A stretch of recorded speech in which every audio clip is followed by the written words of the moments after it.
ત્રણ ચીજ, જે પણ સામગ્રી મળી છે તમને આ સંસારમાં વર્તમાન કાળમાં તમે જેને ભોગવી રહ્યા છો એના મૂળમાં પણ કોણ છે?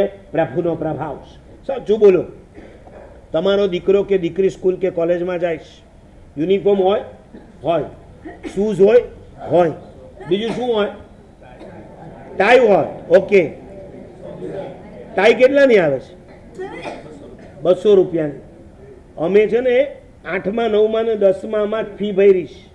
1 થી 7 મ્યુનિસિપલ સ્કૂલમાં ભણ્યા હતા, 0. હવે તમને ગણાવું, તમારી જેટલી ટાઈ છે ને, ટાઈ, એ ટાઈમાં તો મેં 8મું 9મું ને 10મું પૂરું કરી નાખ્યું. ટાઈ 8મામાં 8 રૂપિયા, 9મામાં 9 રૂપિયા, 10મામાં 10 રૂપિયા. અમારા જમાનાની ફી ટોટલ મારી દો 80 ને 90. 2 મહિના તો રજા હોય ને.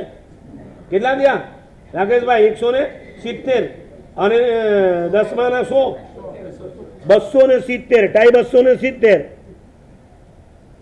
તમારો દીકરો યુનિફોર્મ, તમારો દીકરો શૂઝ પહેરે, સ્પોર્ટ શૂઝ અલગ હોય પાછા, તમારા દીકરાની ટાઈ, તમારા દીકરાની સ્ટેશનરી, તમારા દીકરાના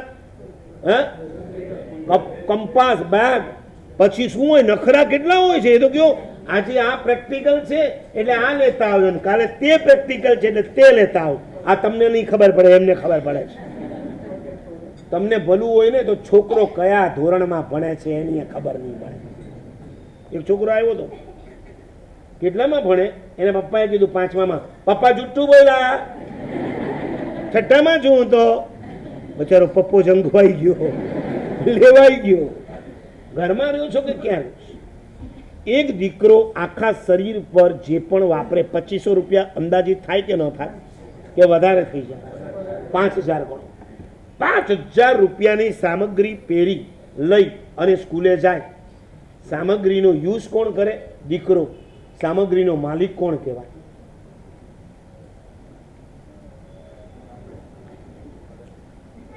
કેમ આટલા બધા વિચારમાં પડી ગયા? આમ જાણે બોર્ડની એક્ઝામ હોય ને કેવું આમ પેપર આવ્યું. હે, એટલે ચોખ્ખું બોલો ને. જેને એટલે કોણ કાકો આવે તમારો આપવા? તમારા દીકરાની માંડું છું. તમારો દીકરો જયારે આ બધું લઈને ઘરેથી નીકળે, ઓઢે એ, પહેરે એ, વાપરે એ, માલિક કોણ? અને ભલું હોય તમે એને મોબાઈલ આપ્યો, ભલું હોય તમે એને એક્ટિવા આપીશ, તો કેટલાની થાય? થઈ ગયો સીધો હિસાબ. હવે હું એમ પૂછું, 1 લાખ 1.25 લાખનો માલ લઈને દીકરો કે દીકરી સ્કૂલ કોલેજમાં જઈ રહ્યા છે, માલિક કોણ? મેં ગયા વખતની શિબિરમાં કીધું હતું, તમે તમારા મા બાપ પાસેથી જ્યારે સારામાં સારા મોબાઈલના પીસ મંગાવો છો, સારામાં સારા ખર્ચાઓ કરાવો છો, કરો, એની ના નથી, પણ એટલું નક્કી કરો તમારા રૂપિયે કરો, તમારા બાપના રૂપિયે નહીં કરો. પછી ખબર પડશે કે તમારા હાથમાં મોબાઈલ પણ તમે રાખી શકો છો કે કેમ. યુઝ એ કરે છે, માલિક તમે છો. Okay, he is a trustee. ટ્રસ્ટીની વ્યાખ્યા ખબર છે? એ કેટલા ટ્રસ્ટી બેઠા છો? આંગળી ઊંચી કરો, મને ખબર પડે. 1 2 3 4 5. આ બે તો કઈ 5. ટોટલ કેટલા ટ્રસ્ટી છે? 11. 50% નથી આપણે ત્યાં. એક અડધો ગણવાનો મારે. આ ટ્રસ્ટીઓને હું એમ પૂછું છું કે તમે સંઘના ટ્રસ્ટી, એનો મતલબ શું? માલિક કે સેવક?